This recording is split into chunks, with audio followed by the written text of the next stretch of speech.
Paralyzed Korean mafia boss is left alone on his first date. Then, a single mother and her son came in. On a bitterly cold winter evening at an upscale restaurant in Seoul's Gangnam district, Minjun, a former underworld figure, simply wanted to make it through what felt like an impossible first date after the accident that left him wheelchair-bound. The elegant surroundings and soft piano music only amplified his anxiety about whether anyone could see past his condition. Then, Minjun suddenly noticed his date excuse herself to the restroom, and she never came back. Before he could process the humiliation, a young boy wandered over to his table curiously, and just moments later, the child asked an innocent question that made Minjun's carefully constructed walls begin to crack, while the boy's mother rushed over with an expression that would set everything in motion. He had no idea that this single evening was about to completely reshape the futures of all three of them.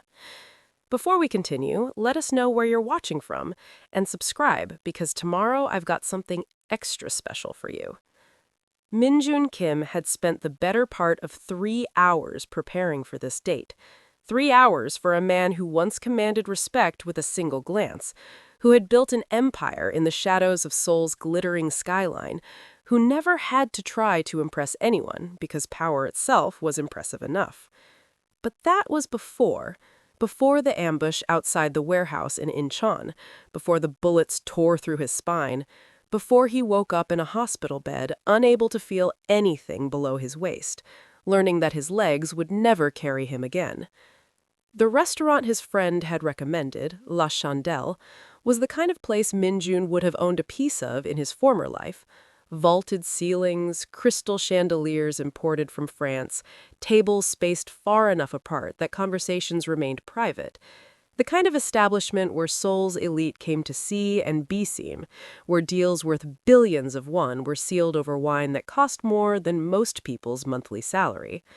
His wheelchair barely fit between the tables, and he had watched the maître d's expression shift from professional warmth to barely concealed pity when he rolled through the entrance.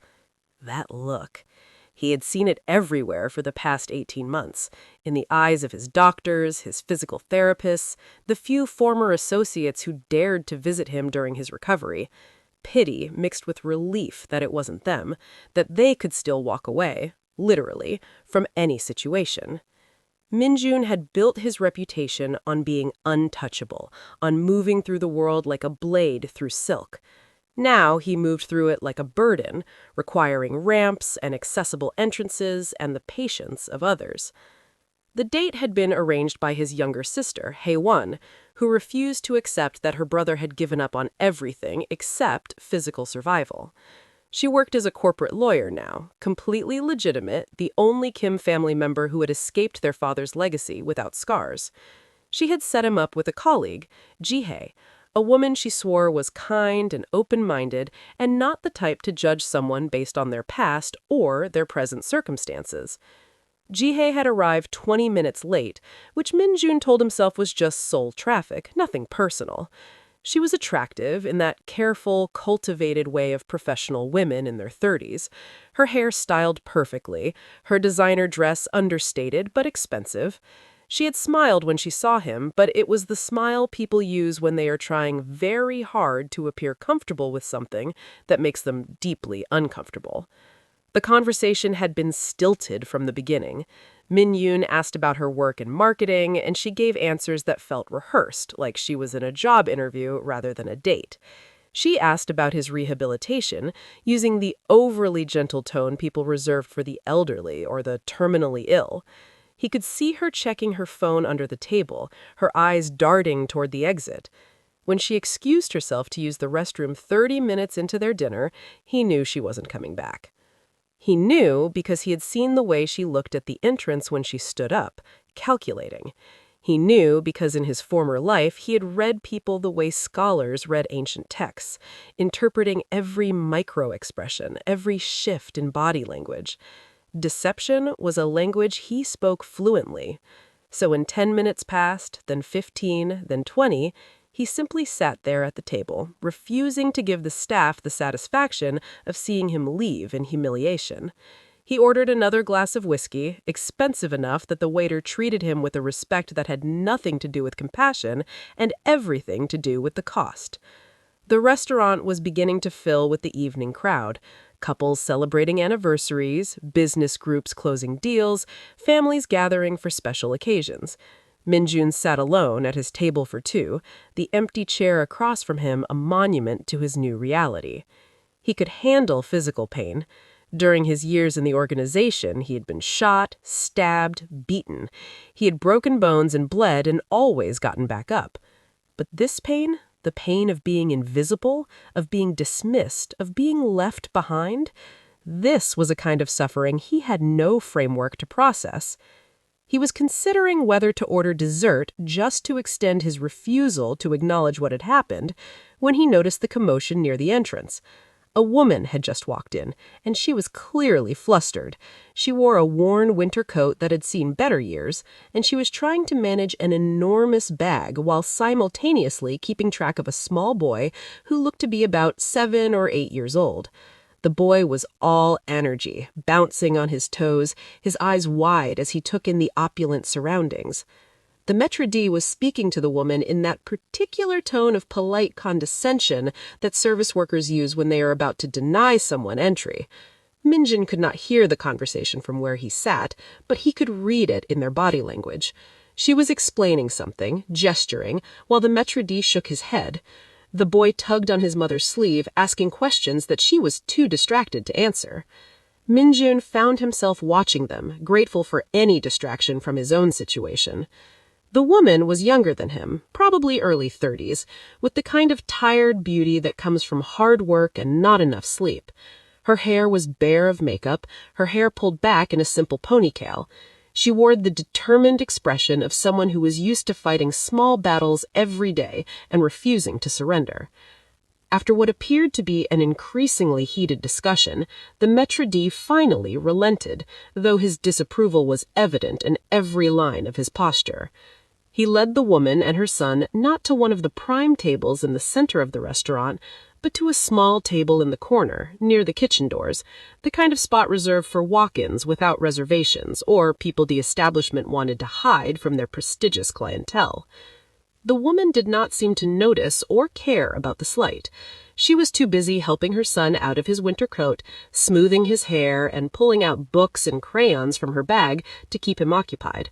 Minjin recognized the movements of a parent accustomed to managing a child alone, the efficiency of someone who had no backup, no partner to share the load. The boy, however, was not interested in coloring. He was far too excited by his surroundings, twisting in his seat to look at everything, the chandeliers above, the other diners in their expensive clothes, the waiters moving with practiced grace. His gaze swept across the restaurant and landed on Minjun, specifically on Minjun's wheelchair positioned beside the table. Children have no filter, no learned social codes about what is polite to notice and what should be ignored. The boy stared with open curiosity, and Minjun waited for the mother to notice and redirect her son's attention, to whisper the kind of hushed admonishment about not staring that parents deliver in public.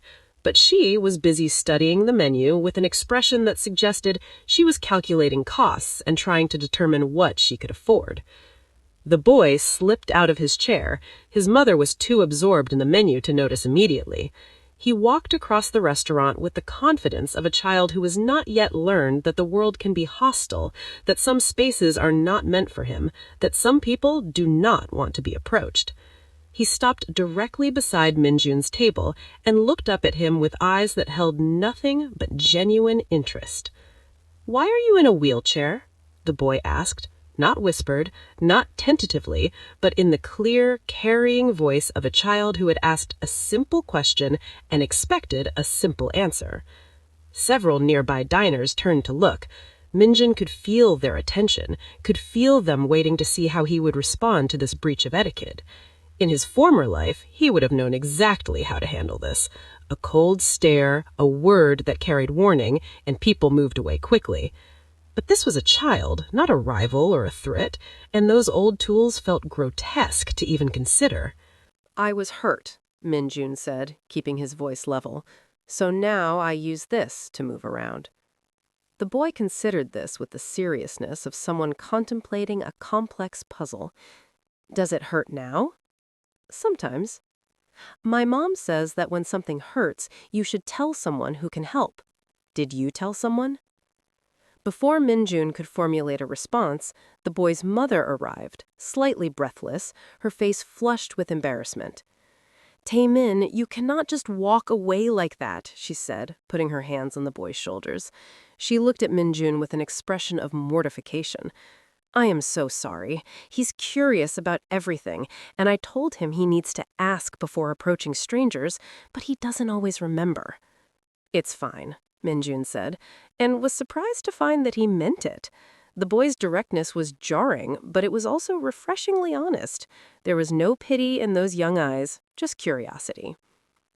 I'm Se-yun, the woman said, still holding her son's shoulders as if she might need to physically restrain him from causing further disturbance. And this is Taemin. We're very sorry to interrupt your evening. She glanced at the empty chair across from him, and something flickered in her expression. Understanding, perhaps, or recognition of a familiar kind of loneliness. Minjun, he said, and you are not interrupting anything. Taemin was still staring at the wheelchair with fascination. Can I try it? Taemin, Se-yun said sharply, that is not appropriate. Actually, Minjun found himself saying, it is a reasonable question. But no, this is custom-fitted to me. It would not work properly for you. Is it fast? Taemin asked. Despite himself, Minjun felt the corner of his mouth twitch. Fast enough. Can you do tricks in it? Taemin, that is enough, Se-yun said firmly. She looked at Minjun with an apologetic smile. I'm sorry, we should get back to our table. She started to guide Taemin away, but the boy twisted to look back at Minjun. Are you eating alone? The question landed with unexpected weight. Minjun glanced again at the empty chair, at the napkins still folded, at the untouched water glass. Yes, he said simply. We're eating alone too, Taemin announced. My dad doesn't live with us anymore. Mom says he has a different family now, but it's okay because we have each other. You could eat with us if you want, then nobody would be alone. Se-yun's face went through several shades of red. Taemin, you cannot just invite people to join us. This gentleman probably wants to enjoy his meal in peace. But something in the boy's simple logic had cracked something in Minjun's carefully maintained defenses. Here was this child, who had clearly experienced his own form of abandonment, offering casual kindness to a stranger. No calculation, no agenda, just the straightforward reasoning that alone was worse than together. Actually, Minjun heard himself say, I would like that, if you do not mind. Se-yun looked genuinely shocked. Oh no, I did not mean to. We could not impose. You would not be imposing. I am already here, you are already here, and your son makes a compelling argument about nobody needing to be alone. He could see her weighing it, could see the concern in her eyes. She was clearly wondering what kind of man accepts an impromptu invitation from a 7-year-old, what kind of situation she might be putting herself and her son into. Minjun was used to people being cautious around him, though for very different reasons than they might be now. Please, he added, I would genuinely appreciate the company. Something in his tone must have convinced her, because after a moment she nodded slowly. Okay, but only if you let us move to your table. Yours is much nicer than the one they gave us by the kitchen. There was a wry humor in her voice that surprised him. She was clearly aware that they had been relegated to the worst spot in the restaurant, and instead of being bitter about it, she was willing to acknowledge it with a kind of practical resignation. The logistics of moving took a few minutes. A waiter approached with barely concealed disapproval, but Minjun's sharp look and the amount he had already spent made the man swallow his objections. Taemin insisted on carrying his own coloring books and crayons, marching across the restaurant like he was leading a parade. Se-yun gathered their belongings with practiced efficiency, and soon they were settled at Minjun's table, the one that had been reserved for a date that never happened. The waiter distributed new menus, his movements stiff with displeasure. Minjun noted that he gave Seyun the menu without the prices listed, a subtle indication that the staff assumed she could not afford the regular offerings. It was a small cruelty, the kind that happened every day to people who did not fit the expected profile of La Chandel's clientele. "We will all be ordering from the same menu," Minjun said coldly, making sure the waiter understood this was not a request. "And please, bring the boy some juice, something good, not the children's menu option." The waiter's eyebrows rose fractionally, but he nodded and retreated. Seyun was looking at Minjun with an expression he couldn't quite read. "You don't have to do that," she said quietly. "We can order what we can afford." "I invited you to my table. That means you're my guests. Please order whatever you would like." Taemin was already absorbed in his colorings, drawing what appeared to be a very enthusiastic dinosaur battling a robot. He hummed to himself as he worked, completely content, already comfortable in this new arrangement. Children adapted so much faster than adults, Minjin thought. They had not yet learned to overthink kindness or to suspect ulterior motives in every gesture. Seyun studied the menu, and Minjun could see her trying to choose items that were less expensive, even though he had told her to order freely. Habit, probably. The habit of someone who had spent years making every won stretch as far as possible, who calculated costs automatically, who never assumed generosity would last. "The steak here is excellent, and the seafood pasta. I have eaten here before." She glanced at him. "This does not seem like your kind of place." It was a perceptive comment, more perceptive than he had expected. He wondered what had given him away. The tattoos that peeked out from his collar, perhaps, the way he carried himself, even seated, the edge in his voice when he spoke to the staff. "It is not," he admitted, "but I was trying to be someone different tonight." "How did that work out for you?" He gestured at the empty chair. "About as well as you might expect." Seyun smiled, and it was a real smile, not the polite mask people wore. "I know that feeling. Trying to be someone different, I mean. Trying to fit into spaces that were not designed for you." "Is that why you were here tonight?" Minjun asked. "Trying to fit in?" She shook her head. "No, I'm here because it's Taemin's birthday. He wanted to eat somewhere fancy, somewhere special. He saw this place on television, in some drama his grandmother watches, and he has been asking about it for months. So I saved up, and here we are." Minjun looked at the boy, still drawing intently. "It is your birthday?" Taemin looked up, remembered he was being addressed, and nodded enthusiastically. "I'm 8 now. That's almost grown up." "Almost," Seyun agreed with amusement. "Which is why you're old enough to remember to stay in your seat instead of wandering off." "But if I hadn't wandered off, we would still be sitting by the kitchen, and now we're here at the good table," Taemin pointed out with impeccable logic. Seyun opened her mouth to respond, then closed it, clearly unable to argue with that particular truth. Minjun found himself genuinely smiling, something he had not done in longer than he cared to remember. The waiter returned with juice for Taemin, expensive juice, in a proper glass rather than a plastic cup. They ordered their meals, and Minjun made sure to select the most expensive items on the menu, partly because they were good, and partly to establish that cost was not a concern. Seyun ordered modestly, despite his encouragement, though she did allow herself the seafood pasta he had recommended. As they waited for their food, Taemin peppered Minjun with questions. What did he do for work? Where did he live? Did he have any pets? Did he like dinosaurs or robots better?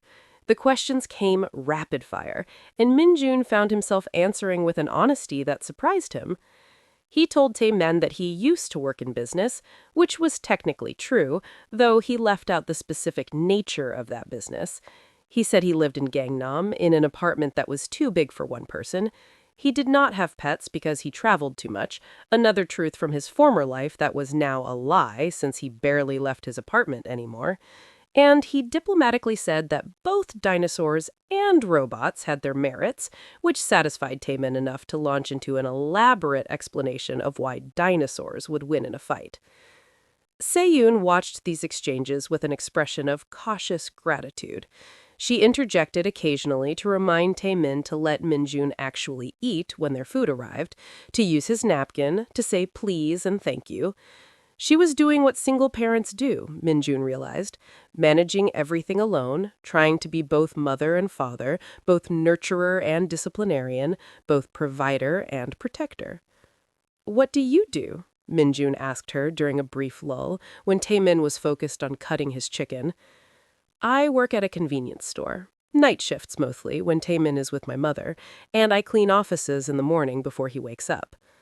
2 jobs then, maybe more. The kind of grinding schedule that wore people down to nothing, that left them perpetually exhausted, that made a meal at an expensive restaurant a months-long goal rather than a casual Tuesday. "That must be difficult," Minjun said. She shrugged. "It's what needs to be done.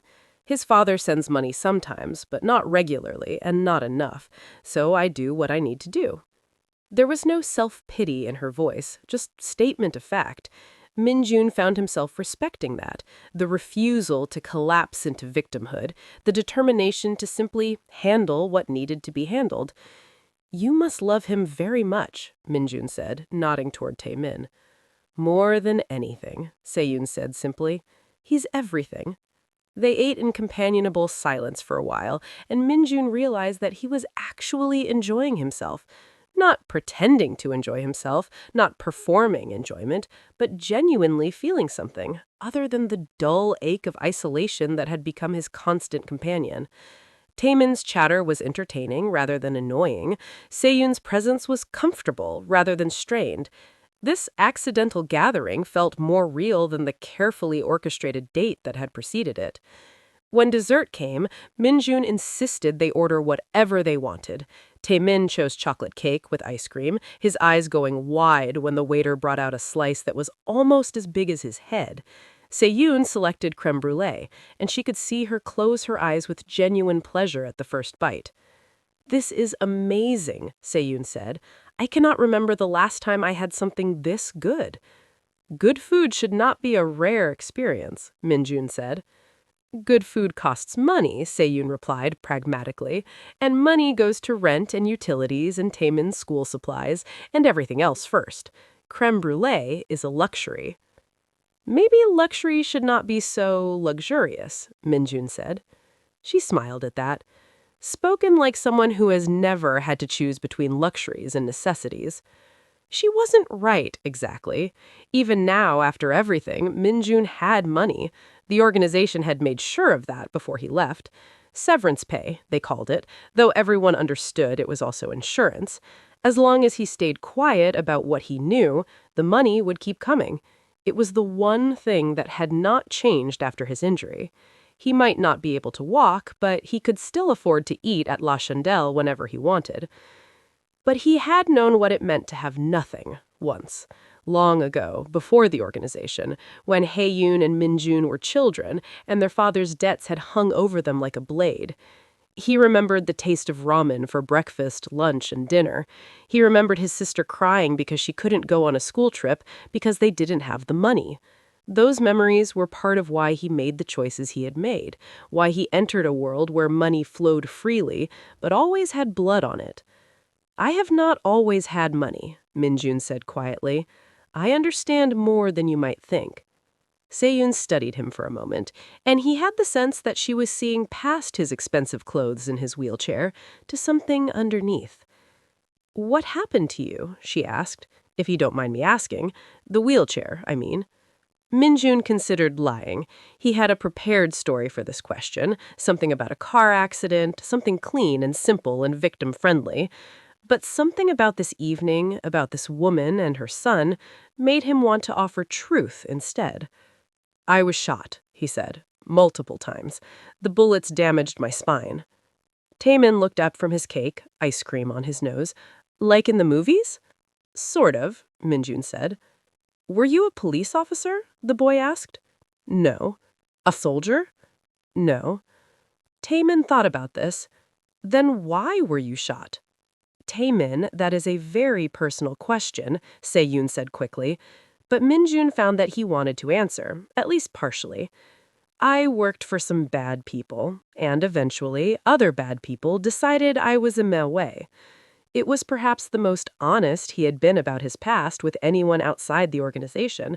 Most people didn't ask direct questions, and he certainly didn't volunteer information. But Taemin's childish curiosity and Seyun's non-judgmental attention made him want to be seen, really seen, even if only for a moment. "Are you still bad?" Taemin asked. It was such a simple question, the kind only a child would ask. Not "were you bad," but "are you still?" As if badness was a state you could enter and exit, like being wet or being hungry. "I don't know," Minjun said honestly. "I'm trying not to be." Taemin considered this with the same seriousness he had brought to the question about dinosaurs versus robots. Then he nodded, apparently satisfied. "Trying is good. My teacher says trying is the most important part." Se-yoon was looking at Min-yoon with an expression he could not quite read. Not fear, which surprised him, not judgment either. Something closer to understanding, perhaps, or recognition. "We all have pasts we're not proud of," she said quietly. "What matters is what we do now." "And what are you doing now?" Min-yoon asked. "Trying," she said, echoing her son's word. "Trying to give Taemin a good life. Trying to be enough for him, even though I'm only one person. Trying to believe that things can get better." There was something in her voice, a fragility beneath the strength, that made Min-yoon want to promise her that things would get better. But he had learned that promises were often lies dressed up in good intentions, and he had no way of knowing whether her trying would be enough, whether the world would bend toward her hope or continue to grind her down. What he could do, though, was this. This moment, this meal, this small kindness. When the check came, Min-yoon paid without looking at the total. He added a substantial tip, enough to make the waiter's eyebrows rise despite his practiced composure. Then he did something he had not planned, something that emerged from an impulse he did not entirely understand. He pulled out his business card, the simple one, that just had his name and phone number, nothing about his former life or current situation. "I know this might seem strange," he said to Se-yoon, "but I would like to stay in touch, if you are comfortable with that."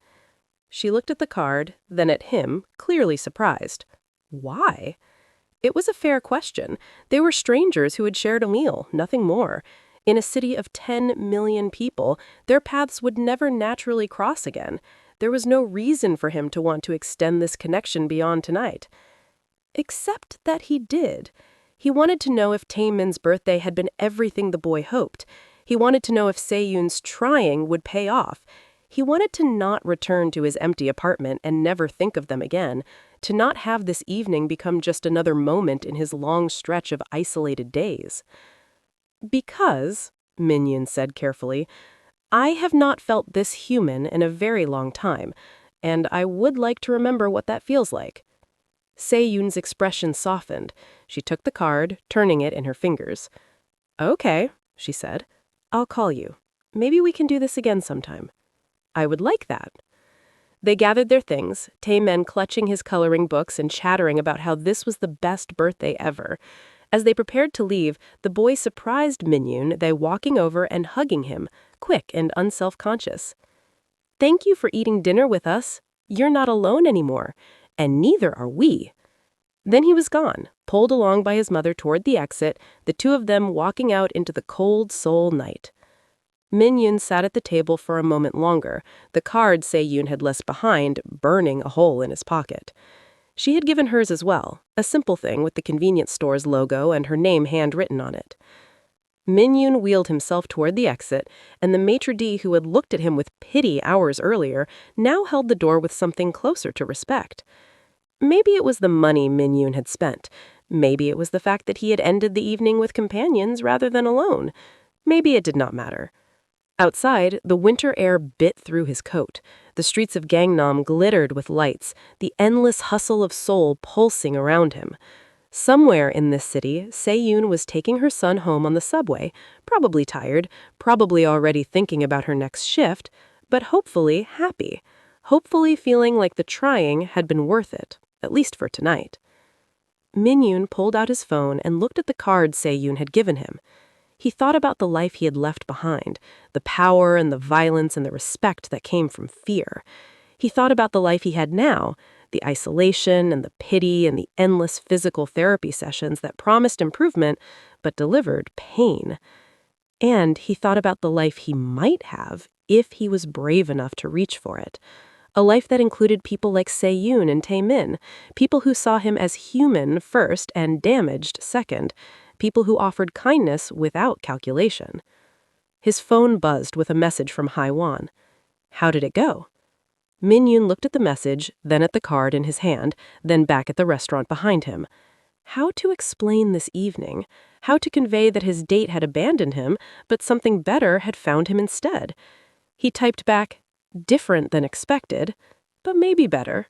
Then he wheeled himself toward the intersection where his driver waited, the city lights reflecting off the wet pavement, his mind already wondering when he might see them again. Min-yoon spent the next 3 days thinking about that business card. It sat on his kitchen counter in his apartment, a small rectangle of paper that seemed to pulse with possibility and risk.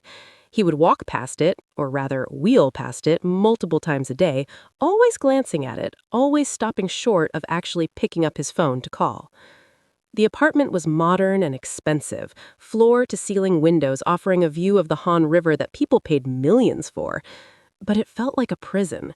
32 floors up, accessible only by elevator, every surface smooth and easy to navigate in his wheelchair, but utterly devoid of warmth. His sister had hired an interior designer after his release from the hospital, someone who specialized in accessible spaces. The result was beautiful and functional and completely impersonal, like living in a luxury hotel where you were the only permanent guest. He had a nurse who came twice a week to check on him, a physical therapist who showed up every other day to put him through exercises that left him exhausted and discouraged. He had a housekeeper who kept everything immaculate. He had a driver who took him to his appointments. He had everything except a reason to leave the apartment for anything other than medical necessities. On the 4th day, his sister called. Hye-won did not believe in text messages for important conversations. She called, and she expected him to answer, and she had a way of knowing when he was avoiding her. Min-yoon picked up on the 3rd ring. You have been home for 4 days straight. Jisoo says you canceled your last 2 physical therapy sessions. Jisoo was his physical therapist, and apparently she was reporting on him. Min-yoon felt a flash of irritation. I was tired, he said. You are always tired. That is not an excuse to give up. I am not giving up. I am resting. Min-yoon. Her voice softened. I know the date did not go well, but you cannot let one bad experience shut you down completely. He almost laughed at one bad experience, as if being abandoned at a restaurant was somehow comparable to everything else, to the shooting, to the wheelchair, to the complete dismantling of his entire identity. It's not about the date, he said, which was true. He had barely thought about Ji-hae that night. I'm just tired of pretending that any of this matters. There was a long silence on the other end. When Hye-won spoke again, her voice was careful. What would matter? Tell me. What would make you want to engage with the world again? Min-yoon looked at the business card on his counter. He thought about Taemin's easy acceptance, about Se-yoon's tired smile, about feeling human for a few hours. I don't know, he said, which was partly true. He didn't know exactly what he wanted. He just knew that for a brief moment at that restaurant, he had felt like a person rather than a collection of disabilities and past mistakes. Have you called her? Hye-won asked. What? The woman from the restaurant. You said in your text that something better happened. I'm assuming you met someone. His sister knew him too well. Even after everything, even after years of him keeping her at a distance from his work with the organization, she could still read him. It wasn't like that, he said. She has a son. It was his birthday. They joined me for dinner. And you liked them. It was one meal. You liked them, Hye-won repeated, not a question this time. So call her. Ask to see them again. You need friends, Min-yoon. You need people in your life who aren't paid to be there. After they hung up, Min-yoon sat looking at the business card for another hour. His sister was right, which was annoying. He did need people, but wanting people and knowing how to connect with them were different skills, and his had atrophied from disuse. He picked up his phone 6 times before finally typing out a message. "This is Min Jun from the restaurant. I wanted to check on Taemin and make sure his birthday turned out well. If you are both free sometime, I would like to take you to lunch. No obligation." He hit send before he could overthink it further, then immediately regretted everything. It was too forward, too presumptuous. She probably thought he was strange, a disabled man latching on to the first people who showed him kindness. She probably would not respond at all. His phone buzzed 10 minutes later. "Taemin has not stopped talking about you. He wants to show you his dinosaur collection. Lunch sounds good. When are you free?" Min Jun stared at the message, reading it 3 times to make sure he had not misunderstood. She had said yes. More than that, her son had been thinking about him too. He felt something unfamiliar stir in his chest, something that might have been hope if he allowed himself to name it. They arranged to meet the following Saturday at a park in Yoido, somewhere casual where Taemin could run around. Min Jun spent the intervening days in an unfamiliar state of anticipation. He actually showed up to his physical therapy sessions. He let his housekeeper know that he would be going out and needed his casual clothes organized. He even found himself checking the weather forecast multiple times, hoping it would be clear. Saturday arrived cold but sunny, the kind of winter day that made souls sparkle. Min Jun's driver took him to the park, dropping him off near the entrance. He had arrived early, anxious in a way he had not been before a meeting in years. During his time with the organization, he had walked into rooms full of armed men without his pulse elevating. Now, he was nervous about lunch with a single mother and her 8-year-old son. He spotted them before they saw him. So-yeon was carrying a backpack and holding Taemin's hand as they walked along the path. The boy was animated, talking rapidly about something, gesturing with his free hand. So-yeon was smiling, not the tired smile from the restaurant, but something more genuine, more relaxed. Then Taemin saw him. The boy broke free from his mother's grip and ran over, stopping just short of Min Jun's wheelchair. "You came!" Taemin said, as if there had been doubt. "I said I would," Min Jun replied. "I brought my dinosaurs to show you. Well, not all of them, because I have 73, and that would be too many to carry, but I brought my top 10. So-yeon caught up, slightly out of breath. "Hello," she said. "Sorry, he has been excited about this all week." "So have I," Min Jun admitted, and saw surprise flicker across her face. They found a spot near a small cafe that had outdoor seating with good wheelchair access. Taemin immediately began unpacking his dinosaur collection, lining them up on the table in what he explained was order of deadliness. He provided detailed descriptions of each one, their names, their periods, their strategies. Min Jun found himself genuinely interested, partly because the boy's enthusiasm was infectious, and partly because he had never really thought about dinosaurs before, and was discovering they were actually fascinating. So-yeon watched them with an expression of contentment. When Taemin finally paused to catch his breath, she ordered food for all of them, casual things, sandwiches and coffee and juice for Taemin. "He really has not stopped talking about you," So-yeon said once the boy was absorbed in arranging his dinosaurs for a battle scenario. "You made an impression." "He made an impression on me too," Min Jun said. "Both of you did." "Can I ask you something?" So-yeon leaned forward slightly, her voice lower. "Why did you want to see us again? I've been wondering all week." It was a fair question, and Min Jun had been asking himself the same thing.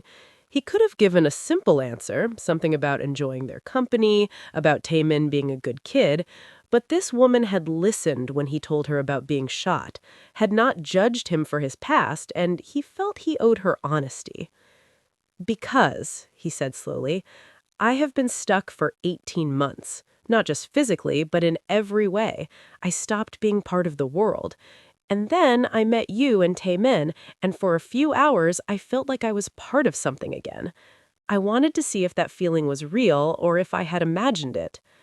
So-yun studied him for a long moment. And was it real?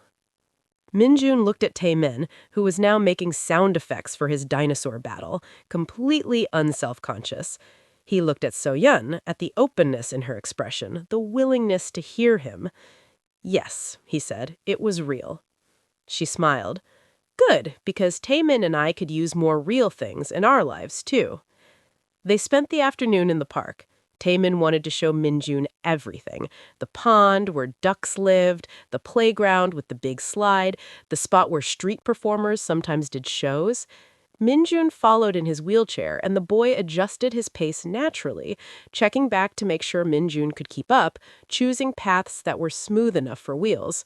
At one point, they stopped to watch a man doing tricks with a soccer ball. Taemin was mesmerized, his eyes following every movement. When the performance ended and people threw money into the hat, Taemin looked up at his mother hopefully. So-yun checked her wallet, pulled out a few coins.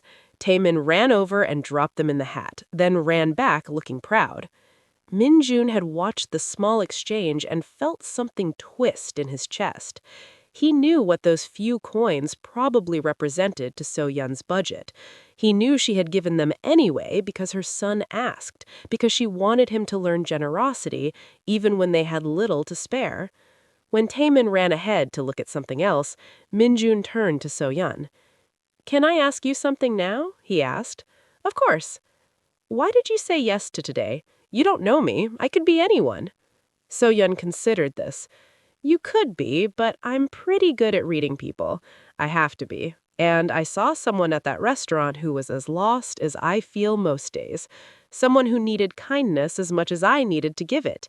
And Taemin liked you, which counts for a lot. He's usually a good judge of character."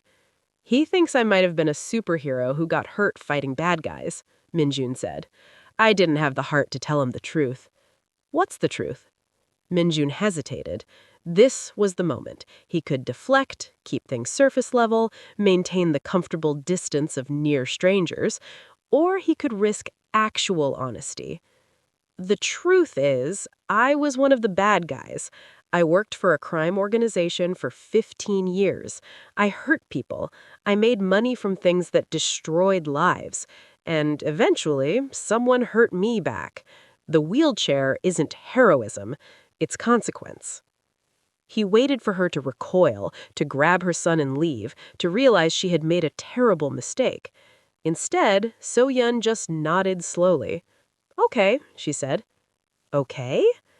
"My ex-husband was a gambler. He lost everything we had and more. He borrowed from loan sharks, and when they came to collect, I was the one they threatened. I got us out, but barely. So I know something about bad choices and consequences. I know about trying to rebuild after everything falls apart." She looked at him directly. "You said you're trying to not be bad anymore. That's more than a lot of people can say. That's enough for me." Minjun felt something loosen in his chest, some tight knot of shame he had been carrying without fully acknowledging it. She knew the worst of him, or at least enough of it, and she was still here. "Thank you," he said quietly. "For what?" "For not running." Seon smiled. "Where would I run to? It is a nice day and my son is happy. Running would be stupid." Taemin came back then, dragging them both toward the playground. He wanted to go on the swings, and he wanted Minjun to watch. So they positioned themselves near the swing set, and Taemin pumped his legs, going higher and higher, laughing with pure joy. "He is a good kid," Minjun said. "He is everything," Seon replied. "Some days he is the only reason I keep going. When I am so tired I can barely stand, when the bills pile up and I do not know how I will pay them, I look at him and I keep going." "Does his father help at all?" Seon's expression hardened. "Sometimes, when he remembers, when he is not too busy with his new family. He has a daughter now with his new wife. Taemin knows he has a half-sister he has never met. That hurts him, though he tries not to show it." "I am sorry." "Do not be. We are better off without him. It took me a long time to accept that, but it is true. Taemin deserves better than a father who sees him as an obligation." They watched the boy swing in comfortable silence for a while. Then Seon spoke again. Can I ask you something personal? Yes. Do you have family? Someone who checks on you? A sister, Minjun said. Haewon. She's a lawyer. The only one of us who stayed legitimate. She calls every day, makes sure I go to my appointments, refuses to let me give up completely. She sounds like a good sister. She is better than I deserve. Stop that, Seon said sharply. Stop talking about yourself like you are worthless. You made mistakes, fine. You are paying for them. But that doesn't mean you do not deserve good things. Her vehemence surprised him. You barely know me. I know enough. I know you are kind to my son. I know you bought us dinner when you did not have to. I know you showed up today even though you were nervous. Those are not the actions of someone worthless. Before Minjun could respond, Taemin jumped off the swing mid-arc, landing in the sand with a thump. Seon gasped, but the boy popped up immediately, grinning and covered in sand. Did you see that? I flew, he called back. You're going to give me a heart attack, Seon called back, but she was smiling. Taemin ran over to them. I'm hungry. Can we eat now? They found a food stall selling tteokbokki and fish cakes, cheap street food that Taemin declared was the best thing ever. They ate standing near the stall, or rather, Seon and Taemin stood, while Minjun remained in his wheelchair, and it felt normal. Not special, not particularly profound, just 3 people sharing a meal on a Saturday afternoon. But for Minjun, normal was miraculous. Normal meant not being alone. Normal meant being included without having to demand or command respect. Normal meant Taemin getting sauce on his face and Seon wiping it off while lecturing him about eating like a civilized person. Normal meant belonging somewhere, even temporarily. As the afternoon wore on, the winter sun began to set, painting the sky in shades of orange and pink. Taemin was getting tired, his boundless energy finally running down. He walked closer to his mother, leaning against her occasionally. We should probably head home, Seon said. I have a shift tonight. Let me give you money for a taxi, Minjun said, pulling out his wallet. No, Seon said firmly. You bought lunch. The tteokbokki was barely anything. It was perfect, and we can take the subway. We always take the subway. Minjun wanted to argue, wanted to point out that she had a long shift ahead and a tired 8-year-old to manage, but he could see the pride in her expression. She was not a charity case. She was a woman who worked hard and took care of her child, and she did not need rescuing. Okay, Minjun said, but next time let me plan something where I can properly treat you both. Next time? Seon asked, and there was something hopeful in her voice. If you want there to be a next time. I do, she said simply. Taemin, half asleep against her mother's leg, mumbled, Me too. Minjun is my friend now. Something in Minjun's chest cracked open at those words. Friend. Such a simple word. Such an impossible gift. They walked together toward the subway entrance, the 3 of them, Taemin now holding both his mother's and the handle of Minjun's wheelchair, creating a linked chain. People moved around them on the busy Seoul sidewalks, everyone rushing somewhere, but Minjun felt no need to rush. He wanted this moment to last. At the subway entrance, they had to part ways. Minjun's driver was meeting him at a different location, and Seon needed to get Taemin home before her shift started. Thank you for today, Seon said. This meant a lot to both of us. It meant a lot to me too, more than you know. Taemin surprised him by hugging him again, the same quick, unself-conscious embrace from the restaurant. See you soon, the boy said. See you soon, Minjun agreed.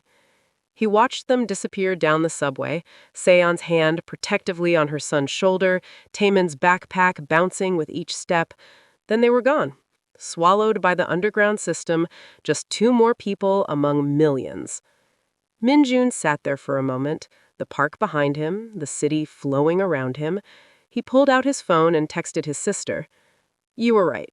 I called her. We spent the day together. It was good. Haewon's response came quickly. I am always right. When can I meet them? Minjun smiled at that. His sister, always pushing forward, always assuming the best outcomes. It was exhausting sometimes, but right now it felt like exactly what he needed. Soon, he typed back.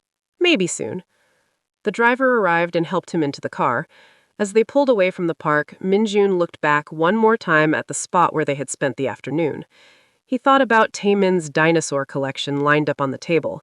He thought about Seon's fierce defense of his worth. He thought about how it felt to be called a friend. For 18 months, Minjun had been certain that his life was over. Not literally, obviously, since he was still breathing, still existing, but over in any meaningful sense. He had been someone, and then he was no one. He had been powerful, and then he was powerless. The wheelchair seemed like the ultimate symbol of everything he had lost. But maybe he had been wrong. Maybe life was not over. Maybe it was just different. Maybe power wasn't the only thing worth having. Maybe being needed for who you actually was better than being feared for who you pretended to be. These thoughts felt dangerous and fragile, like plants trying to grow through concrete. Minjun was not ready to fully trust them yet, but they were there, green shoots of possibility in the wasteland he had been inhabiting. His phone buzzed again. This time it was from Seon. Taemin fell asleep on the subway. He wanted me to tell you that he had the best day ever. Thank you. Minjun read the message 3 times. Then he typed back carefully. Tell him I had the best day ever too. It is the truth. As the car navigated through Seoul's evening traffic, Minjun looked out at the city lights beginning to glow in the gathering darkness. Somewhere out there, Se-yoon was heading to her night shift at the convenience store. Somewhere, Tae-min was being tucked into bed by his grandmother. Somewhere, life was happening to people who mattered to him. And for the first time in a very long time, Minjun felt like he mattered to someone too. Not because of what he could do for them or what he could threaten them with, but simply because he had shown up, because he had been kind, because he had let them see him as he actually was. It was terrifying. It was fragile. It was maybe the beginning of something real. Minjun allowed himself to hope, just a little, that this was not another thing that would be taken from him, that maybe, just maybe, he had finally found something worth the risk of trying. The weeks that followed became a rhythm that Minjun had not known he was capable of finding. Every Saturday, without fail, he met Se-yoon and Tae-min. Sometimes they went to parks, sometimes to museums that Tae-min wanted to explore, sometimes just to casual restaurants where the boy could be loud and energetic without drawing disapproving looks. Minjun found himself planning his entire week around those Saturdays, marking time by the hours until he would see them again. His physical therapist noticed the change immediately. Jisoo commented that he was actually trying during their sessions now, pushing through the pain instead of giving up halfway through exercises. His sister noticed too, calling less frequently to check on him because he was actually calling her first, telling her about their outings, about Taemin's latest obsession with space exploration, about Se-yoon's dry sense of humor. It was during their 5th Saturday together at a science museum where Tae-min was losing his mind over the dinosaur exhibits that Se-yoon asked the question Minjun had been both expecting and dreading. "Can I ask you something?" she said. They were sitting on a bench while Tae-min pressed his face against the glass of a display showing a Tyrannosaurus Rex skeleton. "Of course." "What do you do all week, between our Saturdays?" Minjun considered lying, painting a picture of a full life with appointments and activities, but they had built this friendship on honesty, and he would not undermine that now. "Not much," he admitted. "Physical therapy twice a week, a few medical appointments. Otherwise, I stay in my apartment mostly. I read, I watch television, I exist." Se-yoon frowned. "That sounds lonely." "It is." "Do you have other friends? People from before?" "No. The people from before were not really friends. They were associates, colleagues, people connected to me through work. When I left that world, those connections ended, and I have not been very good at making new ones. Except us, Se-Yoon said. Except you, I agreed. You and Tae-min are the only real friends I have. Something shifted in Se-Yoon's expression, something that looked like determination. That needs to change. You cannot just exist between our Saturdays. You need a life. I'm working on it, Min-jun said, though he was not entirely sure that was true. Work faster, Se-Yoon said, but her tone was gentle. You have too much to offer to waste it sitting alone in an apartment. Before Min-jun could respond, Tae-min ran back over, breathless with excitement.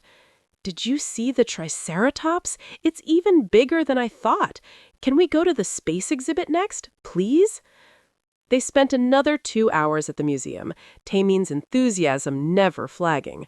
By the time they left, the boy was carrying a small stuffed astronaut that Min-jun had bought him from the gift shop, despite Se-Yoon's protests. You cannot keep buying him things, Se-Yoon said as they walked toward the exit. Why not? Because he'll get spoiled, because you are not his father and it is not your responsibility. Min-jun stopped his wheelchair, causing Se-Yoon to pause as well. Tae-min was ahead of them, making his astronaut fly through the air. I know I'm not his father, Min-jun said quietly, but I care about him. Is it so wrong to want to make him happy? Se-Yoon's expression softened. No, it's not wrong. I just don't want you to feel obligated. We were fine before we met you, and we'll be fine regardless. This friendship cannot be about you rescuing us. Is that what you think this is? Me trying to rescue you? I don't know what this is, Se-Yoon admitted. That's what scares me sometimes. Min-jun understood. They were navigating something neither of them had a map for. Not quite romance, though Min-jun could not deny that he was developing feelings for Se-Yoon that went beyond friendship. Not quite family, though Tae-min had started calling him Uncle Min-jun without anyone suggesting it. Something in between. Something new. Can it just be what it is? Two people who found each other and decided they were better together than apart, and a boy who makes both of us happy? Se-Yoon looked at him for a long moment, then nodded. Okay, yes, it can be that. That evening, after he had said goodbye to them at the subway station and returned to his apartment, Min-jun made a decision. Se-Yoon was right. He needed more than just Saturdays. He needed a life that felt like living. He started small. He began going to a coffee shop near his apartment 3 times a week, the same one each time until the staff recognized him and started preparing his order when they saw him coming. He joined an online community for people with spinal cord injuries, lurking at first, then gradually participating in discussions. He reached out to his sister and asked her to have lunch with him, something they had not done since before his injury. Ha-won was so surprised by the invitation that she rearranged her entire schedule to make it happen.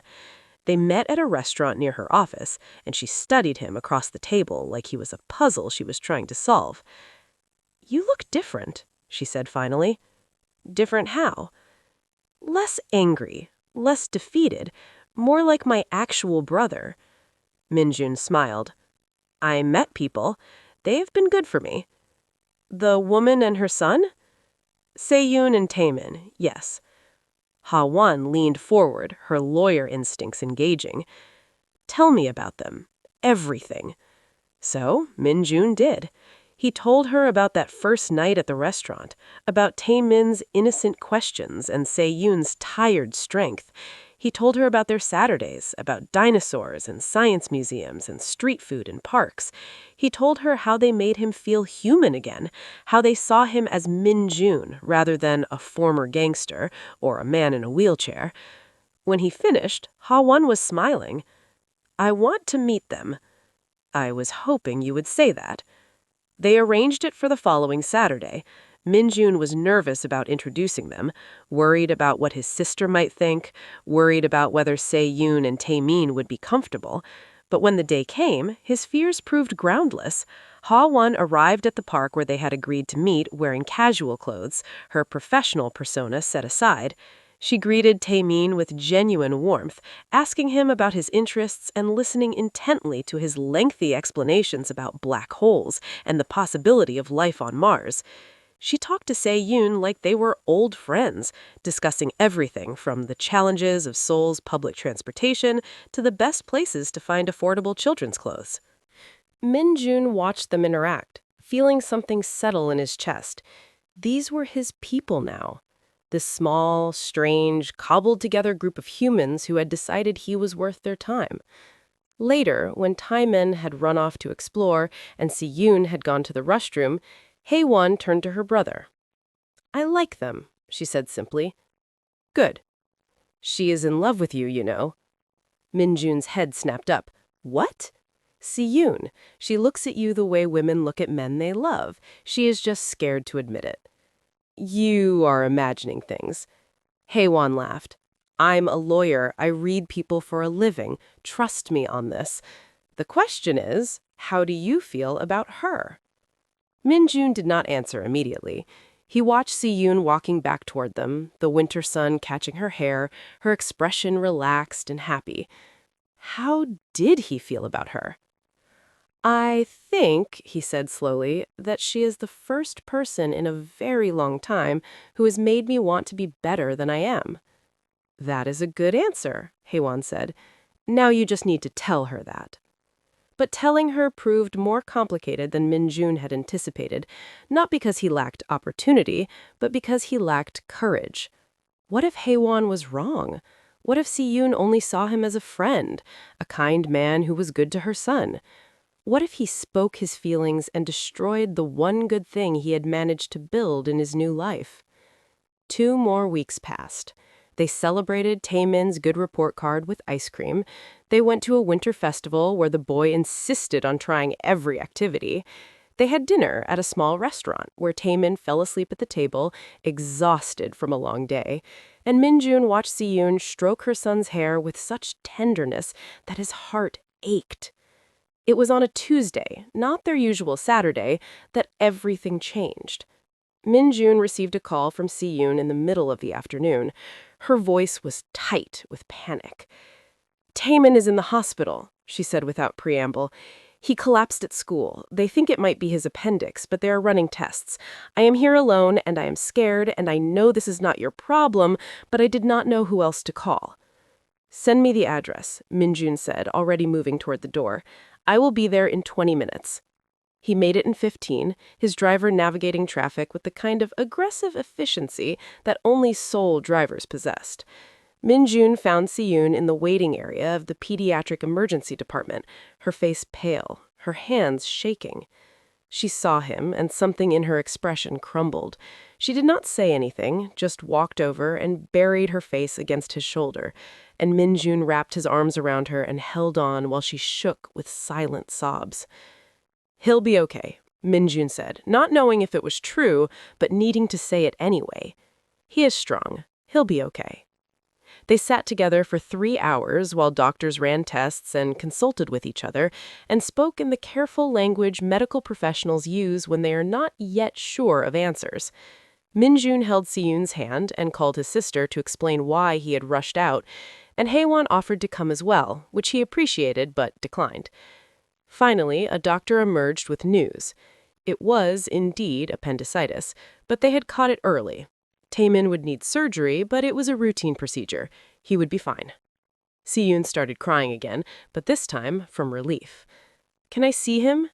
"In a few minutes. We are preparing him for surgery now." When they allowed her back, Si-yoon asked if Min-jun could come too. The nurse looked uncertain, glancing at Min-jun's wheelchair, but Si-yoon was insistent. "He is family," she said firmly. "He comes with me." So Min-jun wheeled himself into the pre-op area and found Taemin lying in a bed that seemed far too large for him, looking small and scared. But when the boy saw Min-jun, his face lit up. "You came," Taemin said. "Of course I came. Your mom called and I got here as fast as I could." "Are you scared of hospitals because of when you got shot?" "A little," Min-jun admitted. But I am here anyway, because you are here. Taemin reached out his hand, and Min-jun took it. The boy's grip was surprisingly strong. Will you wait for me after the surgery? Will you be here when I wake up? I will be here, Min-jun promised. I'm not going anywhere. They wheeled Taemin away to surgery, and Siyun collapsed into a chair in the waiting room. Min-jun positioned his wheelchair beside her, and they sat in silence for a while. Thank you, Siyun said finally, for coming, for being here. There is nowhere else I would be. You meant what you said, did you not, about not going anywhere? Min-jun looked at her, at the exhaustion and fear and something else in her eyes. I meant it. Not just for tonight. I mean it generally. I'm not going anywhere, Siyun. Not unless you tell me to go. Why? She asked, and her voice was barely a whisper. Why would you want to stay? We're just a struggling single mother and her son. We cannot give you anything. I have given you everything, Min-jun said. You gave me a reason to leave my apartment. You gave me friendship when I had none. You gave me purpose when I thought I had lost it permanently. You showed me that my life did not end in that warehouse in Incheon. It just changed direction. Siyun was crying again, but quietly this time. I was so scared to call you. I thought maybe I was presuming too much, that we weren't close enough for me to ask for help. We are close enough for anything, Min-jun said. We have been for a while now. I've just been too afraid to say it. Say what? This was the moment. Min-jun could retreat, could keep things safe and undefined, or he could risk everything for the possibility of something real. That I love you, he said, both of you. That you have become my family. That I want to be there for Taemin's next birthday and the one after that, and all of them. That I want to help you with bills and late-night emergencies and everyday things. That I want this to be permanent, not just convenient. Siyun stared at him, tears streaming down her face. You love me? Yes. Even though I have nothing to offer you, even though I work 2 jobs and barely make ends meet, even though I come with a child and complications and a life that is nothing like yours, I do not want a life like yours. I want a life like yours. I want noise and complications and someone to come home to. I want to be Uncle Min-jun permanently. I want Saturday to be every day. I love you too, Sion said, and then she was kissing him, desperate and tearful and perfect. They broke apart when a nurse cleared her throat nearby, both of them slightly embarrassed, but neither willing to let go of the other's hand. The surgery took 90 minutes. When the doctor came out, he was smiling. Everything had gone perfectly. Taeyomin was in recovery and asking for his mother. They went back together, and Taeyomin was groggy but awake. He looked at Min-jun and smiled sleepily. You stayed, he said. I told you I would. Are you going to stay forever? Taeyomin asked, the anesthesia loosening his usual filters. Min-jun looked at Sion, who was looking back at him with an expression that held permission and hope and love. If your mom will let me, Min-jun said, yes, I would like to stay forever. Good, Taeyomin said, because you are the best uncle ever, even better than Uncle Junho, and he gives me candy. I will try to live up to that high standard, Min-jun said seriously. Taeyomin fell asleep shortly after, and Sion and Min-jun sat vigil beside his bed. At some point, Haewon showed up anyway, having ignored Min-jun's earlier message. She took one look at her brother and Sion sitting close together, hands intertwined, and smiled. I brought coffee, and I'm guessing I should start planning to be an aunt? We have only just figured out that we love each other, Sion said, blushing. Maybe slow down. Fine, Haewon said, but I'm calling it now.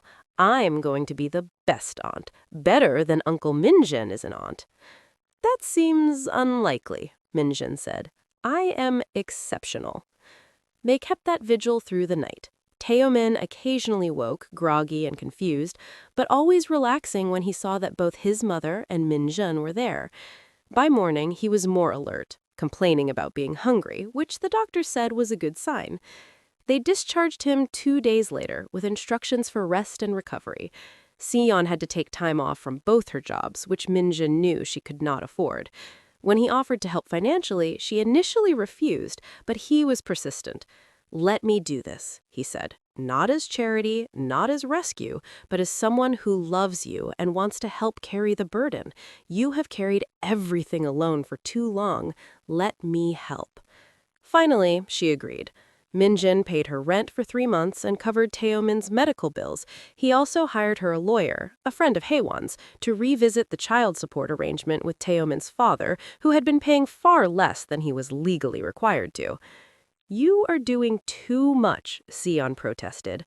"I am doing exactly enough," Minjin countered. "Besides, I have money sitting in accounts doing nothing.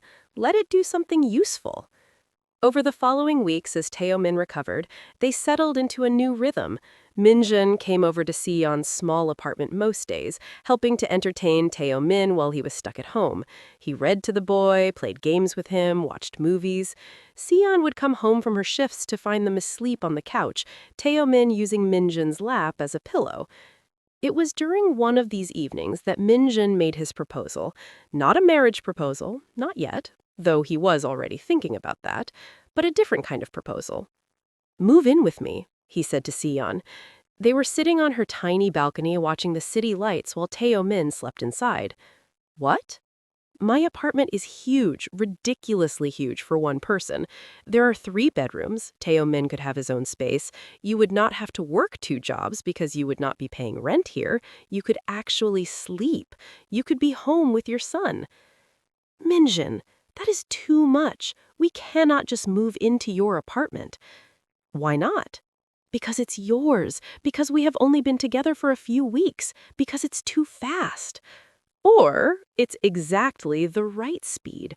Life is too short and too unpredictable to waste time on arbitrary timelines. I was shot 18 months ago. I thought my life was over. Then I met you and Taeyomin, and I learned that it was just beginning. I don't want to waste another day. Move in with me. Let me be part of your daily life, not just your Saturdays. Sion was quiet for a long time. Then she said, "Taeyomin would need to agree. This affects him, too." "Of course." They asked him the next morning over breakfast. Taeyomin looked thoughtful, chewing his cereal carefully. "Would I have my own room?" he asked. "Yes," Minjin said, "with space for all your dinosaurs and your books and whatever else you want." "Would we still see Grandma?" "As much as you want. Maybe even more, since we would have space for her to visit." "Would you be there every day, not just sometimes?" "Every day," Minjin confirmed. Taeyomin considered this, then looked at his mother. "Are you happy with Minjun, Mom?" Sion smiled. "Very happy." "Then okay, we can move, but I get to decorate my own room." "Deal," Minjin said. They moved 2 weeks later. Haewon helped, as did Sion's mother, who had been skeptical at first, but warmed to Minjin after seeing how he treated her daughter and grandson. The apartment that had felt like a prison to Minjun transformed into a home. Taeyomin's energy filled the empty spaces. Sion's presence made the sterile design feel warm. That first night, after they had unpacked the essentials and Taeyomin was asleep in his new room, Minjun and Sion sat on the couch overlooking the Han River. "Are you sure about this? About all of this? You're signing up for a lot. School events and homework help, and a child who will wake you up at 6 in the morning on weekends." "I am sure about nothing more," Minjin said. "This is what I want. You and Taeyomin, this life, every complicated, noisy, wonderful part of it." "I love you," Sion said. "I don't think I've told you that enough, but I do, completely." "I love you too." 6 months later, Minjun proposed properly, with a ring and a speech that made Sion cry. Taeyomin was there too, because Minjun wanted the boy to know that this was about all of us becoming a family officially. They got married in a small ceremony, with just close friends and family. Haewon was the maid of honor, and Taeyomin was the ring bearer, taking his duties very seriously. On their wedding night, after the celebration was over and Taemin was asleep in his room, Min-jun and So-yoon stood on their balcony looking out at the city. "Do you ever think about that night at the restaurant?" So-yoon asked. "About how everything could have been different?"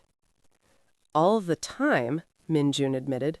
"If Ji-hae had not left, if Tae-min had not wandered over, if you had said no to joining me. But we did not say no, and here we are." "Here we are," Min-jun agreed. He thought about that version of himself from a year ago, the man who had been so certain his life was over, who had seen nothing ahead but loneliness and regret. That man would not have believed any of this was possible. The love, the family, the happiness that felt so ordinary and yet so miraculous. "Thank you," Min-jun said quietly. "For what?" "For seeing me. Not the wheelchair, not the past, not the mistakes, just me." "You made it easy," So-yoon said. "You were already there, waiting to be seen. I just looked." They stood together in comfortable silence, watching the city lights reflect off the river, listening to the distant sounds of Seoul at night. Inside, Tae-min was dreaming, safe and loved. Downstairs, Min-jun's physical therapist had left him an encouraging message about his progress. Tomorrow, Haewon was coming for dinner, and they were going to laugh and eat and be a family. Min-jun had spent years building an empire on fear and violence, accumulating power that ultimately meant nothing. Now he had something real, a wife who loved him, a son who called him dad, a life that was messy and complicated and absolutely perfect. The paralysis had not gone away. He still used a wheelchair, still had pain, still had limitations, but those things no longer defined him. He was defined now by the love he gave and received, by the family he had found in the most unexpected way. On a freezing evening at an upscale restaurant in Seoul's Gangnam district, Min-jun had been abandoned and alone, certain that he would never matter to anyone again. Then a curious boy and his exhausted mother had walked into his life, and everything had changed. Sometimes the best things come from the moments we think are our worst. Sometimes being left behind is actually being left open to something better. Sometimes the end of one story is just the beginning of another. Min-jun Kim had learned to walk again, not with his legs, but with his heart. And that was enough. That was everything.